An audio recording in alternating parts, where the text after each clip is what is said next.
Hi, my name is Holly Compton, and I am the TK 6th grade math coach in Manhattan Beach Unified School Districts.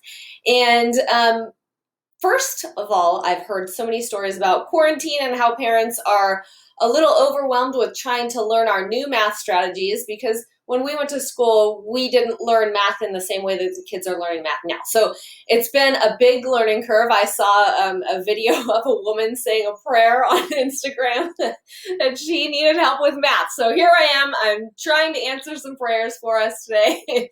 Hopefully I can help you with your child first. So this first portion of the video is going to be for parents, and the second portion of the video will be for the children to actually work through the story problem with me. Okay, so the first thing I want to talk to you about is called a number talk. A number talk is something that we do very often in class, so your child is familiar with a number talk. What number talks are mental math strategies. We want to try to get kids used to using flexibility in their minds to solve problems.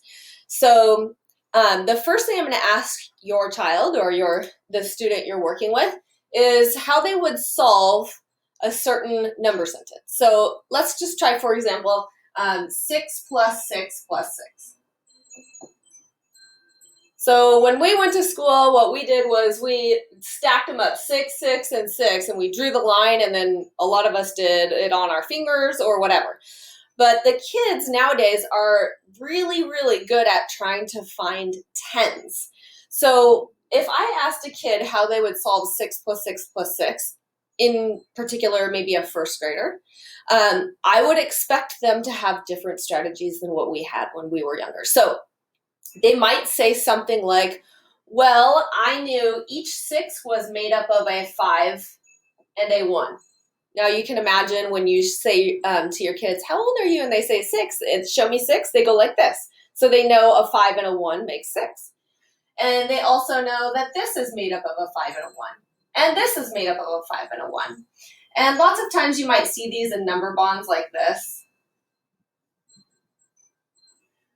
And then kids know that 5 and 1 can be decomposed. This is called decomposing.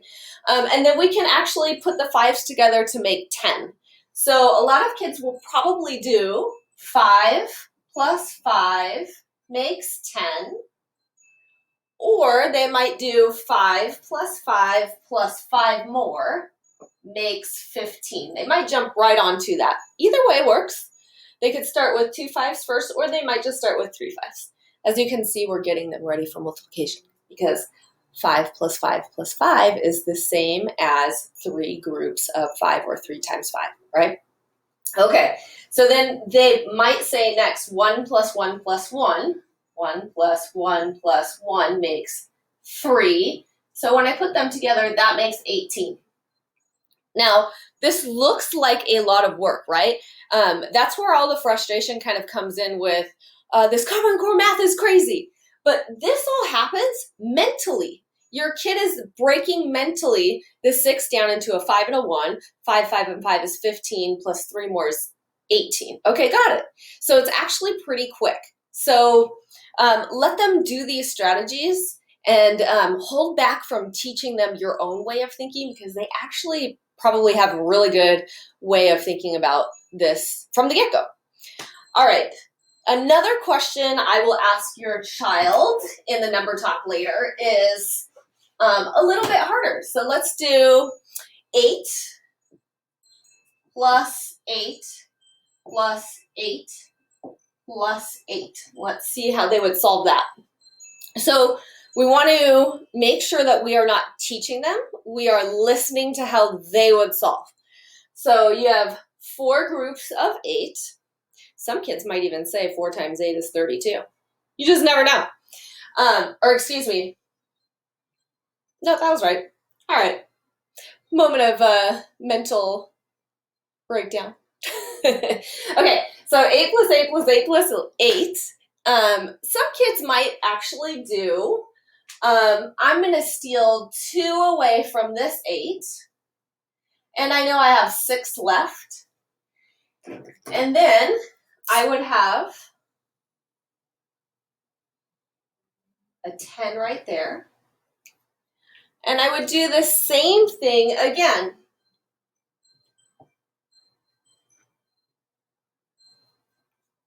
It might seem tedious to us, but really these are quick moves that they're able to make in their brains. So we want to let them make those moves. So here now we have a new problem. We have 10 plus 10, which they will already know is 20. 10 plus 10 is 20. And 6 plus 6, many of them know their doubles fast. 6 plus 6 is 12. And they're probably going to do, well, I know 20 plus 10 is 30, plus 2 more is 32.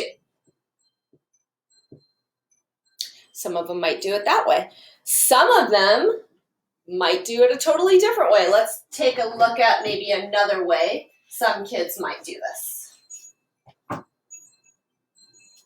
All right, so we have 8 plus 8 plus 8 plus 8. Maybe when we're getting fancy, they might go, well, I know 8 plus 2 would make 10. So they might count this as 10, 20, 30, 40. So they might do 10 plus 10 plus 10 plus 10 is 40. They can do that very simply in their head. And then they go, I counted 2, 4, 6, 8 extras. 8 extras. And then what they do is they go 40 minus those 8 extras is 32. So we've got all kinds of ways of looking at problems, right? So we want to see how our kids are solving. So try really hard not to teach the way that you would do it, but really think about allowing your child to express to you how they're thinking. All right, so now the next thing we're going to look at is the story problem. All right, so we've covered that. So that'll go first before our story problem. And our story problem today is actually a story problem that relates to multiplicative reasoning, otherwise known as multiplication. You might think we're crazy for doing multiplication in first grade, but as you're going to see, your first graders can do it because really this was multiplication as well. It's just repeated addition. So multiplication is repeated addition. And that's how your child will probably solve this. All right, so this is a multiplication problem. Don't show them, okay, we're going to multiply and here's the multiplication symbol. Let them solve in the way that they did over here in the number talk. These two things are related to each other. All right, so here's the story. It's called Lucky Charms. There are boxes of Lucky Charms cereal. Each box has marshmallows inside. How many marshmallows are there in all? Well, notice that these are blank. That's how we do it in class, so we're going to keep it consistent here today. All right, so we will give the kids sets of number choices because not everybody is working at the exact same level. Some kids need a set of numbers that's more manageable and they can actually model using manipulatives. And some kids are off to the races and working on second and third grade stuff already. So we give them number sets. So their just right number sets might be 6 and 4. Or they might be 9 and 4. Or they might be 9 and 14. And our last set of number choices are 11 and 39. You might be looking at this going, I don't know what you're going to do here. So here's what we do in class. So we write it out just like this. And then everybody picks a set of numbers that feels right to them. So either you pick 9 and 4, or you pick 11 and 39, so on. But you have to pick the set together. So let's say I want to do this set. I feel like 6 and 4 would be my just right number set. So that's the story that I'm going to solve as a student today. Okay, so after I choose my just right number set, I choose my tools. So whether or not that is something like this, counters, whether it's a bag of pasta, your child will probably have a tool of some sort, or they will do some sort of math on their paper like what we did in the number talk. So either way. So now we reread the story together, and you want to ask your kids things like, what do we know for sure in the story? So let's check it out again. There are 6 boxes of Lucky Charms cereal. Okay? Ask your kid, can you imagine 6 boxes of cereal? Wow, that would be a lucky day because the grocery stores are empty, right? So make it fun. Each box has 4 marshmallows inside. Okay? Only 4 marshmallows. Wow. Might need a different box of marshmallows. Or a different box of Lucky Charms, really, because the marshmallows are the best part. How many marshmallows are there in all? Okay, so we're trying to figure out if we have 6 boxes of Lucky Charms, and each box has 4 marshmallows inside. How many marshmallows are there in all? So you're going over this with your kid. What are we trying to find out? Oh, how many marshmallows there are. All right, so we know what the story problem is. We know we're looking for 6 boxes of Lucky Charms. We know that there are 4 marshmallows in each box. And now let's check out how the kids might solve. So your kid may do this.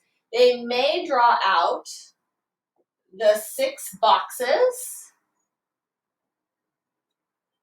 And pay attention to how they draw out the 6 boxes. So oftentimes you'll see kids do a row of 5 and then 1 more because they have that feeling of a 5 and a 1 makes a 6.